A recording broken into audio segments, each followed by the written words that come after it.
what are the Ica stones? Most of the stones are found in graves, so what we believe that they are is burial stones. Archaeologists think they represent what the person did in his or her life. They've been found mostly in Peru, but many have been found in as far north as southern Mexico. Over here is, this is the area right in here where the majority of them have been found. This is the Alcamara Desert. It's the driest desert in the world. They get approximately a ½ inch of rain every 50 years. If you walk across that desert, your footprints will be there 1,000 years from now. There just is no erosion there at all.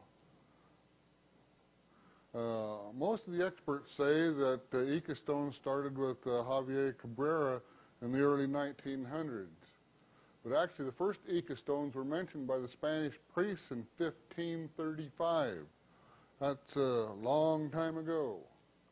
In 1571 they were written about by explorers in Peru.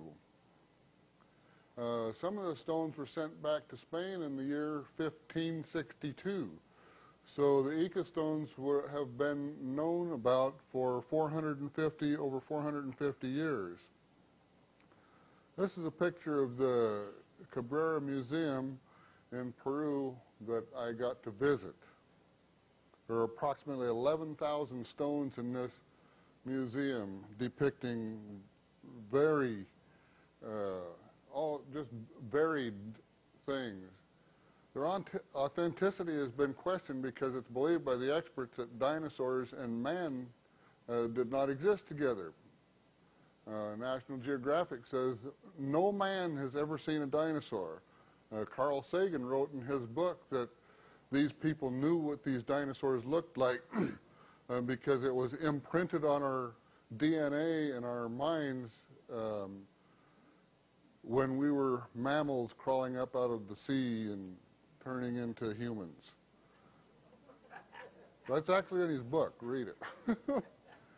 Dr. Dennis Swift offered a $500,000 reward for anyone who could refute the evidence of the test done by him and some others who were non-biased. Some were non-biased against, some were some were biased against, some were biased for, and some just really didn't care. But there were a number of people that went down and they tested these stones to see if they were authentic. There are some known forgeries. We even know who makes them. The Ica stones in the Cabrera Museum were found to be authentic. There's irrefutable evidence that there is a vast difference between the fakes and the real ones. The patina is a film that forms over rocks and the surface of things that only comes with the passage of time. The patina found on the authentic Ica stones has been found to be very ancient.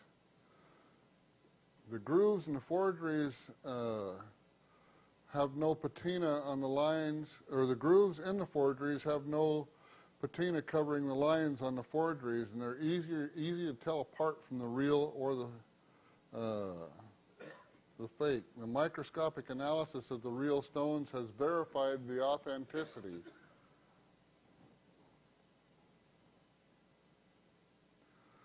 Forgeries would have had marks, swirl marks made by a Dremel or a dental tool if they were made with one of those. We have no idea what they were made by.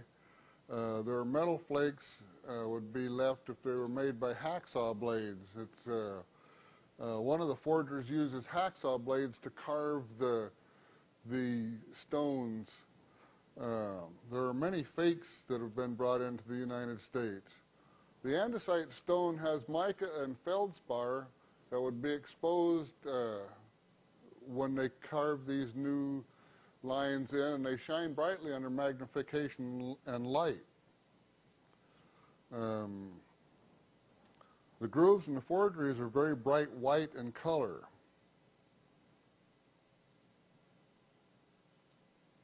None of the stones in the Cabrera collection have any indications of forgery. Not one of the 11,000 stones in the Cabrera Museum show any signs of forgery. They have been shown to be authentic by scientific investigation.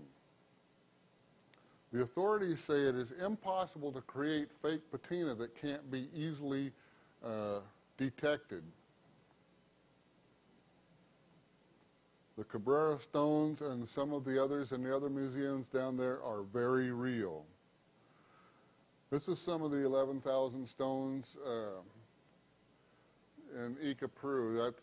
That lady is a Peruvian lady. Her name is Mama Rosa. She runs kind of a goodwill thing down there. When we were down there 2 years ago, her and her husband and her son accepted the Lord. We started a little church of 3 people. By Christmas it grew to 83. By a year later it was over 2,000 Christians because of her. That other lady there with the white hair, that's Dennis Swift's wife, Sharon. The stones are ancient and depict many astonishing things about the ancient peoples. Here it appears that they're doing some ancient surgeries, brain surgery, men and dinosaurs together. They're called Ica stones, but it's not known for certain who the people were who made the stones. They're called Ica stones mostly because most of them are found around Ica, Peru. Some of the pictures on the stones are of the same culture that made the Nazca lines in the Nazcan desert. Anybody heard about the Nazca lines in the desert, all the big pictures and everything? It's really cool down there. I got the privilege of flying over them and photographing a number of them.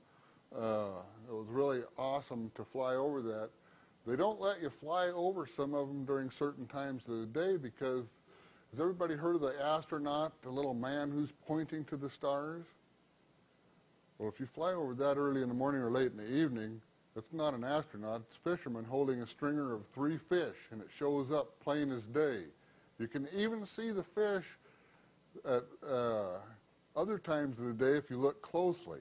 It's really funny. He's not an astronaut. It wasn't made by astronauts. This is a giant spider drawn on the desert floor near Nazca, Peru. Now it's really interesting because this is a Racinalus spider. They're very small. They're about 1/5 of an inch long. They're not even found in this area here. There's another picture of it. He's right there. You got all those lines and trapezoids and rectangles and weird lines. But here's one of the Ica stones with the spider on it. Looks the same as the one drawn in the Nazcan desert. Very interesting about this spider. You'll notice that little point on his leg there. We're going to talk about that here in a second. A little point right there, that's the sex organ on that spider. Now, how can you see a spider that's about that long, about 1/8 of an inch long? How are you going to see that without some kind of magnification? And how did they draw it so accurately unless they had magnification? Here's a picture of the monkey, the Nazca lines. There's one of the Ica stones showing the monkey.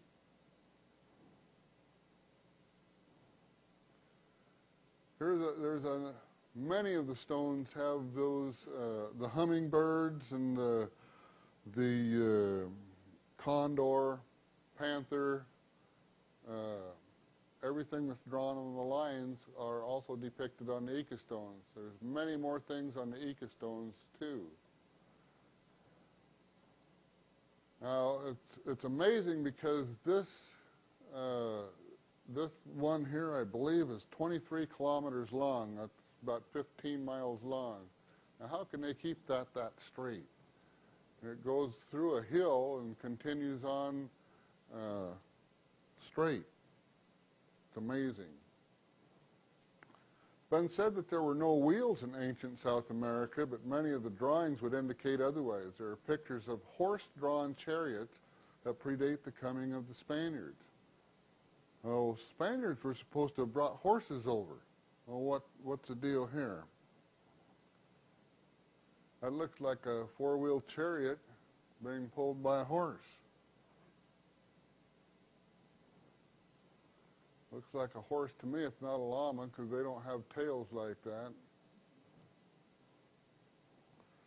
I like this one here. This one's better. The guy's kind of lazy. He's laying down there.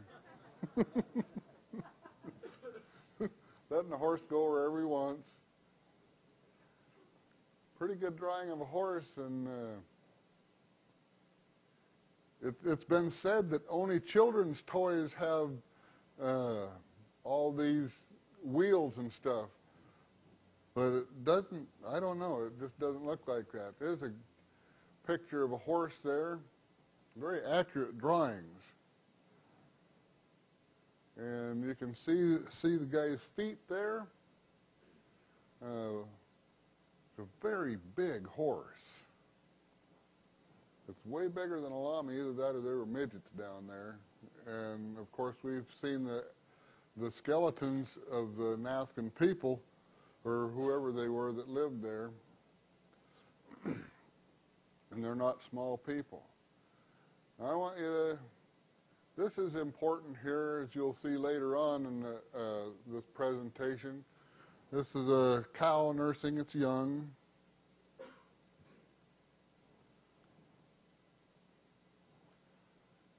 And it's an accurate depiction of a little calf nursing its mother. There are a lot of swallows in Peru. They've got pictures of the swallows. And I was taught in school that Galileo invented the telescope.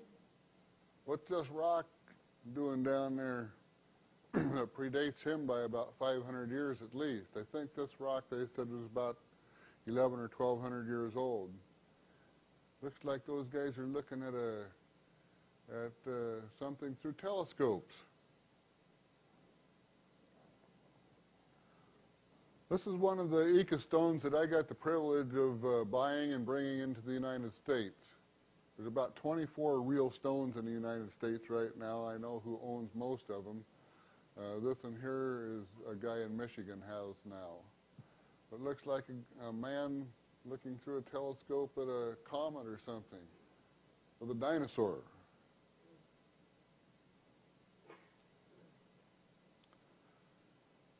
Men looking through telescopes at what appears to be a comet. And on top of this stone is constellations, pictures of constellations, and those are also drawn on the Nazcan lines.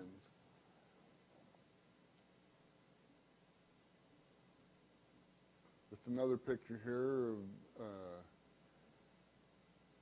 there's just a number of stones down there that have people looking through telescopes. It looks like this guy's looking through a magnifying glass at something. Another stone where it looks like he's looking through some kind of optics at what, trilobites or something? Who knows what he's looking at? Just very interesting.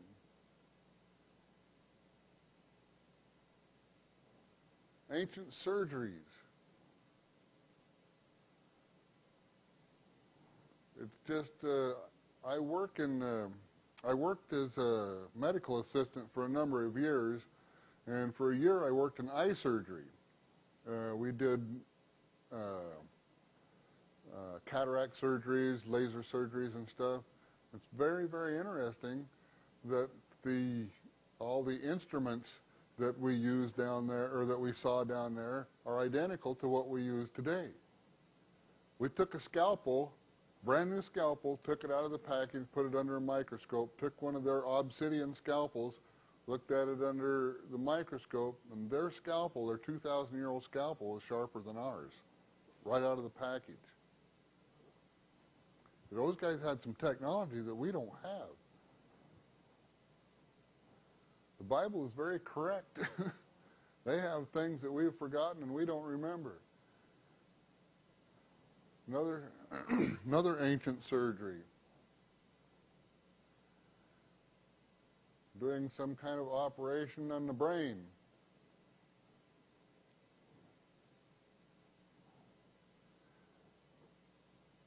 It appears that they've stitched up and doing some kind of sutures. It looks like they've stitched the head up there somehow.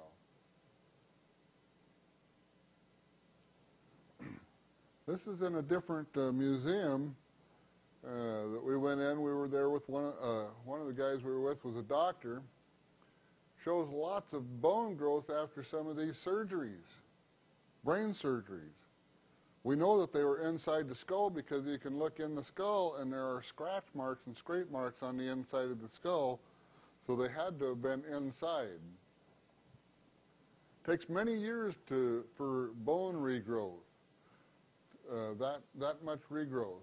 I believe that I think that this one was, they said, was a woman, and she'd been operated on 3 different times.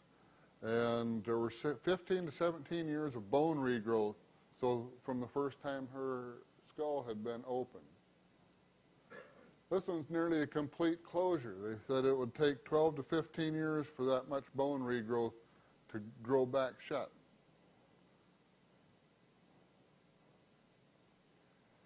Some kind of concoctions or something they've put down, who knows what's in that. Medicating somehow.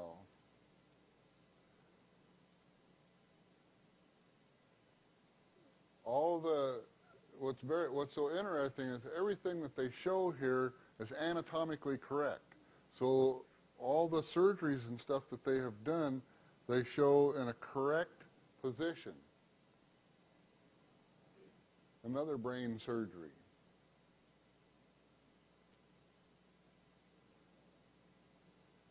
This is just a woman's hand there just to show you the size of the rock. You can see that girl's toes there. Well, why don't you look at the wrist there and see what they're doing. Is that an IV?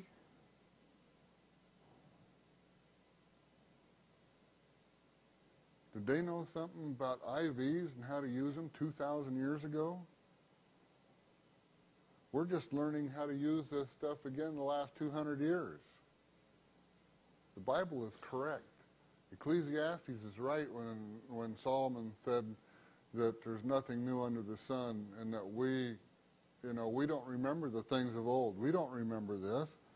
And here they've written it down on stone for us to look back at. Now this is a very interesting sequence of rocks here, stone carvings. That's a heart. Looks like 2 physicians working on a patient there.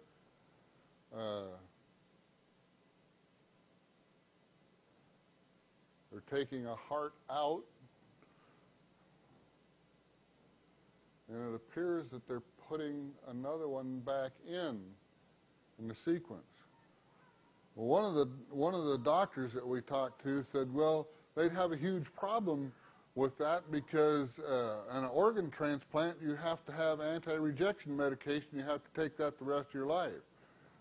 Well, in a different stone that was not with these, it shows them siphoning off amniotic fluid off of a pregnant woman and bathing an organ in it and putting it back in. Now, I hate the term fetus.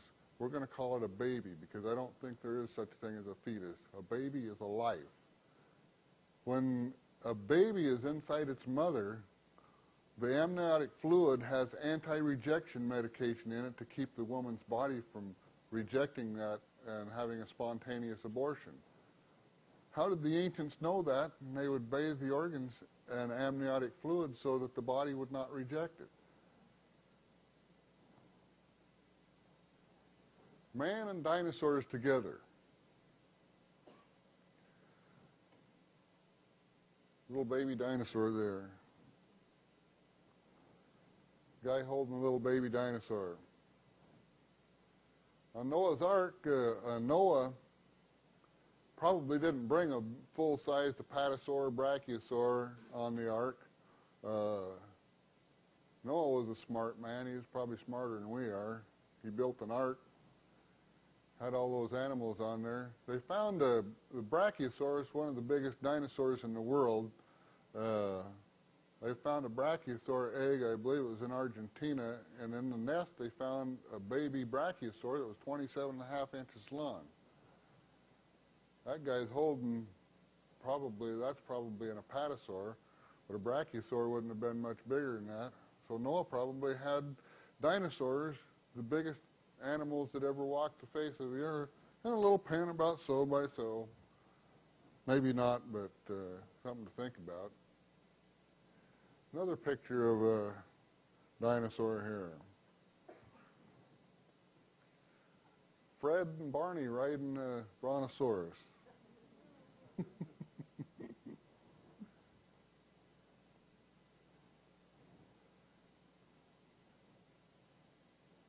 Long-necked dinosaurs nursing their young.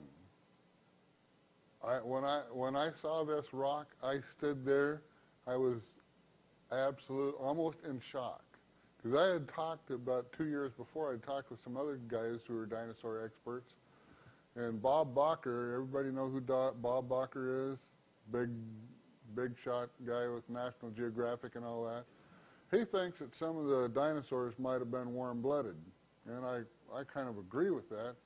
But when I saw that, it was almost a shock. I just stood there and looked at that, and I was just amazed that dinosaurs would nurse, because I always thought that they laid eggs and just left their young. Maybe they were mammals after all. Very interesting to see how small they were. Ben said that sauropods only lay eggs, and there's a lot of indication of that the sauropods laid eggs in the fossil record. But we know that some chameleons lay eggs and some chameleons give live birth. Some snakes lay eggs, some snakes give live birth.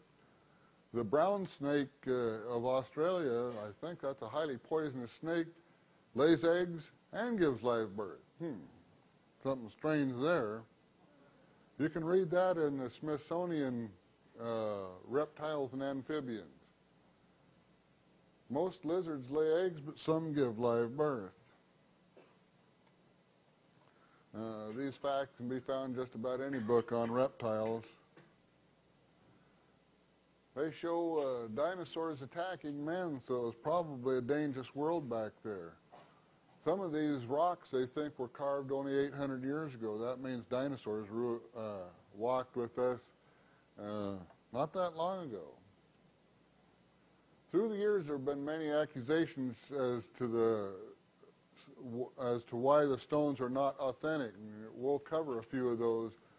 They've said, well, they showed rosette marks on their side, the round marks on their side.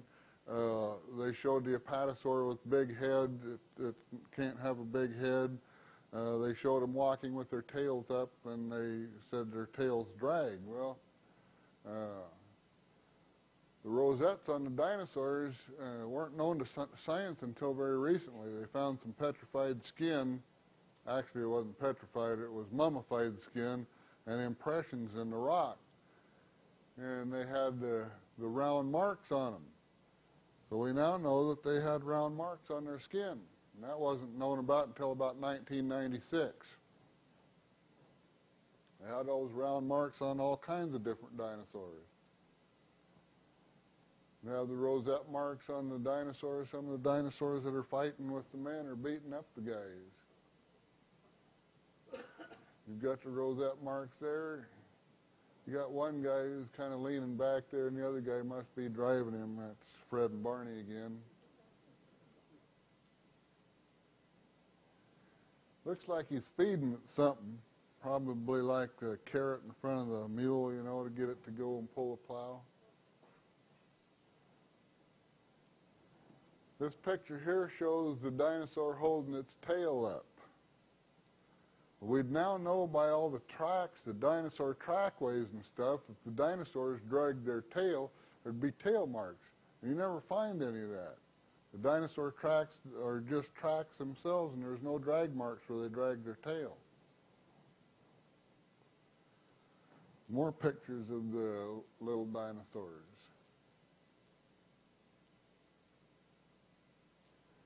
That guy seems to be chopping the head off of one that's chasing the guy. I think I'd do that too.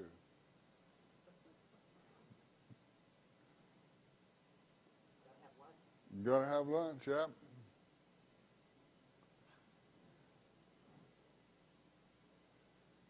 Yeah, I don't know what that is coming out of that guy's mouth, but it's probably help.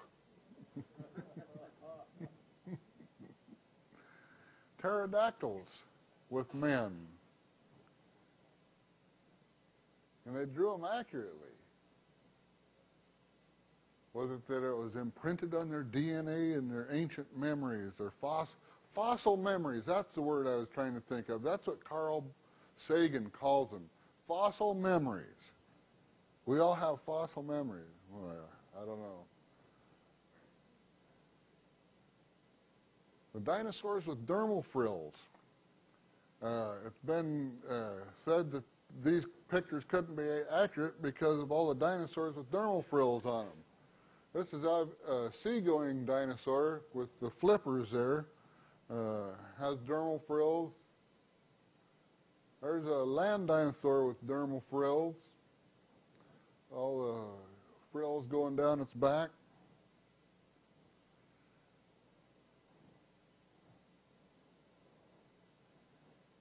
Many of the dinosaurs with dermal frills. I'll stop right there for a minute. Stephen Circus found a really good dinosaur fossil, and it had long spines coming off of its back that indicates that these big sauropods did in fact have dermal frills. That's Dr. Carl Baugh there holding up that picture of a Parasaurolophus. And back here it looks like it might have zebra stripes. And there's other ones, other stones that I didn't have pictures of, but had zebra stripes on the back. In 2007 they found a mummified hadrosaur, and guess what it had? They said, this is amazing.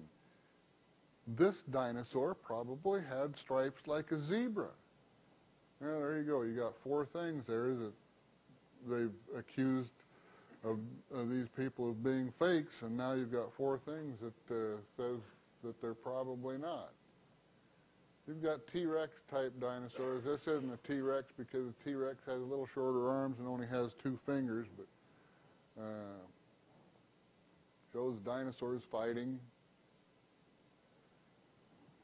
This is a Triceratops. You'll notice that on this one he's got a horn coming out of his lower jaw too. I'll bet you before long they find that there's one that's got lower jaws.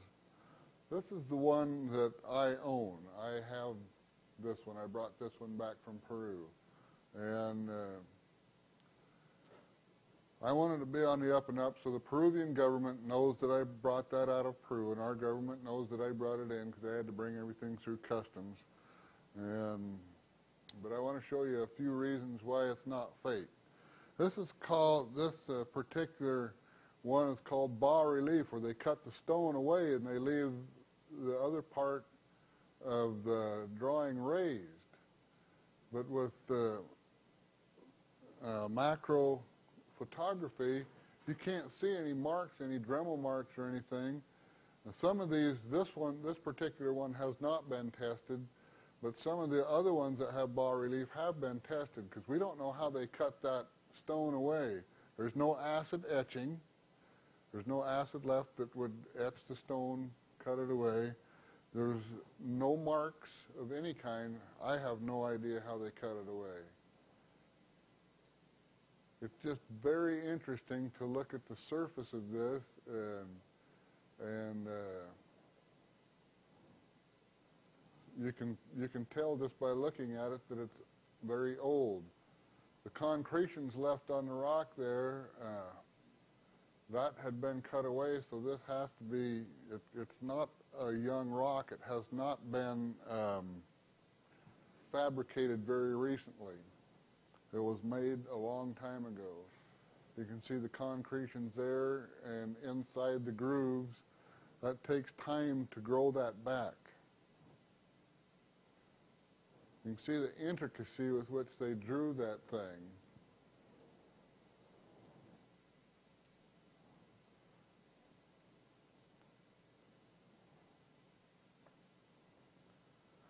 Now this is an interesting thing. It's a snake or a serpent, and that's on many of the Ica stones.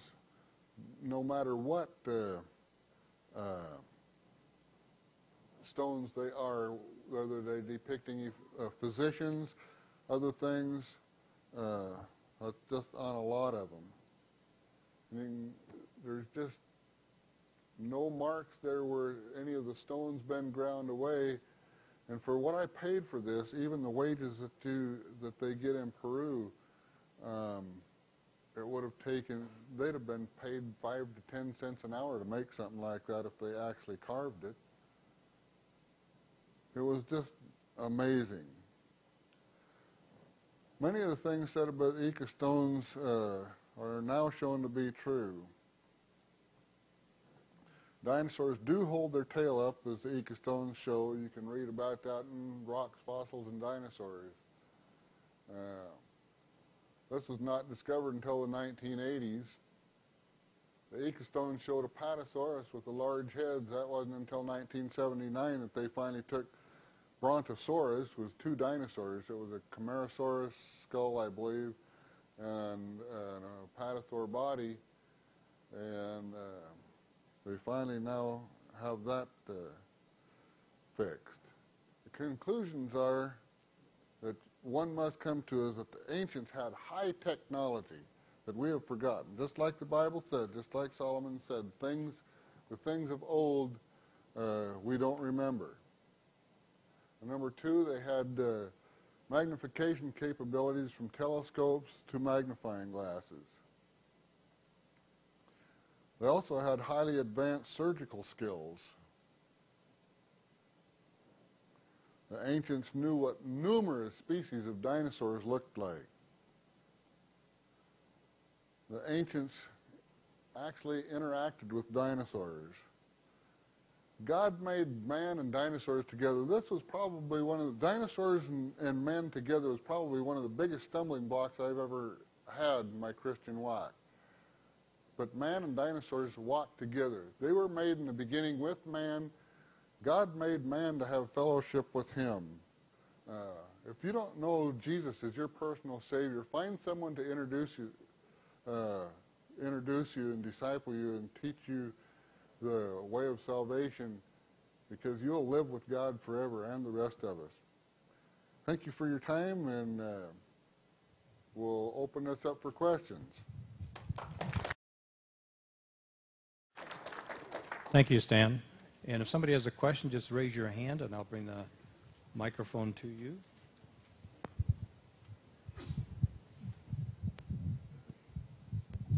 Has there been any attempt by any medical people to try and discover some methods that these people may have used that would be helpful to us, that you know of? None that I know of. It's really sad because a lot of the doctors that I work with, many doctors, and it's really sad because most of the doctors in the medical field say, yeah, they did brain surgery with an axe, and the people in the eye surgery say, yeah, right, it never happened. It's like it's a closed door. Yes, I noticed the lines were very fine and very straight and very uniform. What kind of, did anybody figure out what they used and how they would make those inscriptions so straight? That is a mystery to us. We have, there's been some study lots of study on how they made these lines and how, whether they used acid to cut the rock away, whether they carved it out, what's been used. It's even been suggested that they might have used lasers. I don't know. It's kind of far-fetched, but there's no indications as to what they have used for these, to cut these lines in there. A question as I walk over there. What was the age range again for these stones? From 800 years ago to 2,300 years.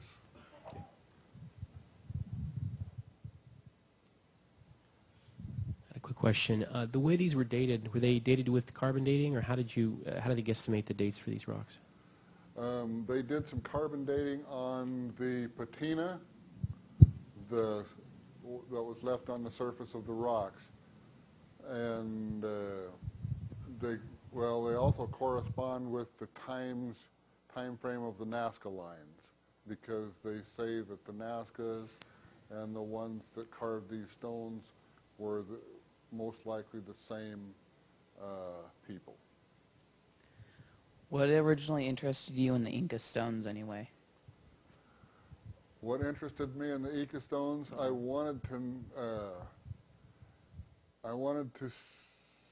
think the biggest thing in the Ica stones was man and dinosaurs coexisting. That was the biggest question I had. And this indicates that these people knew what dinosaurs looked like, knew what many different species looked like. And so they had to interact with these species and see them to be able to draw pictures of them so intricately.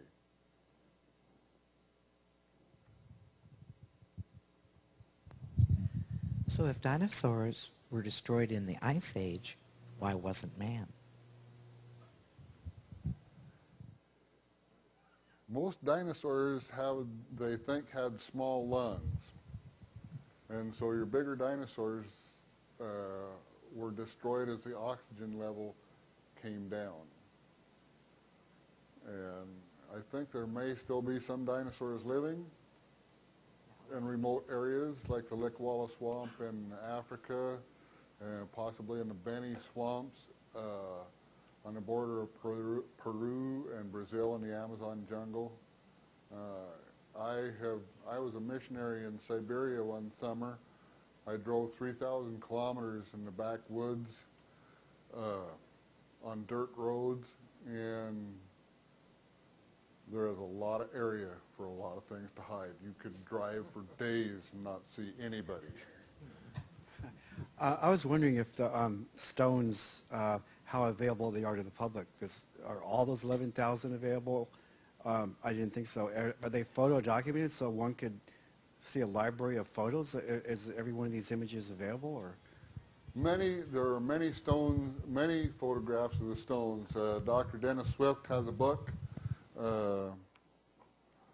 Secrets of the Nazca Lines and Ica Stone, or Secrets of the Ica Stones and Nazca Lines, and I believe this is available back there, and he's got a number of pictures in here of the Ica stones and other things.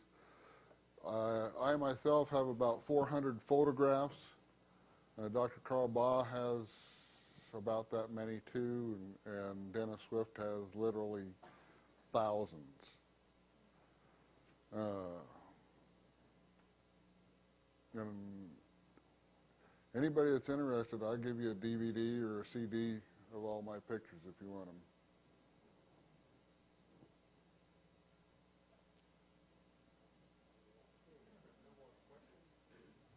Then we'll close the session out. Oh.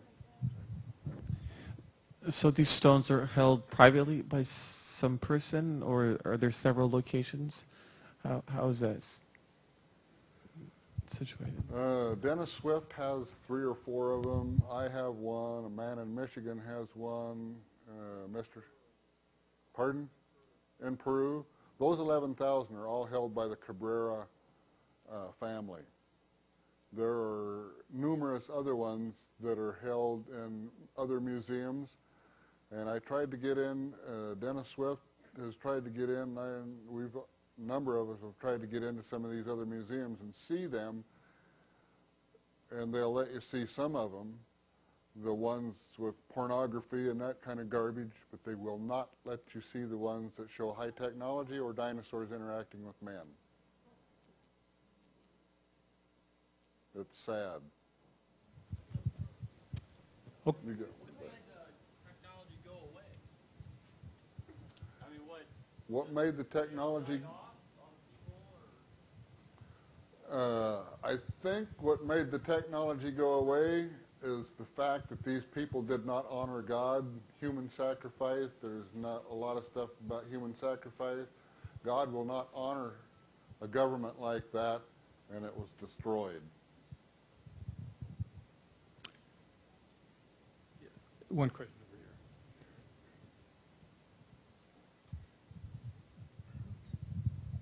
So these are burial stones. Under what conditions were they found, or was it properly archaeologically documented, or were they just kind of grave robbed, looted, or do we know if there was any correlation to the particular graves and the stories on the stones?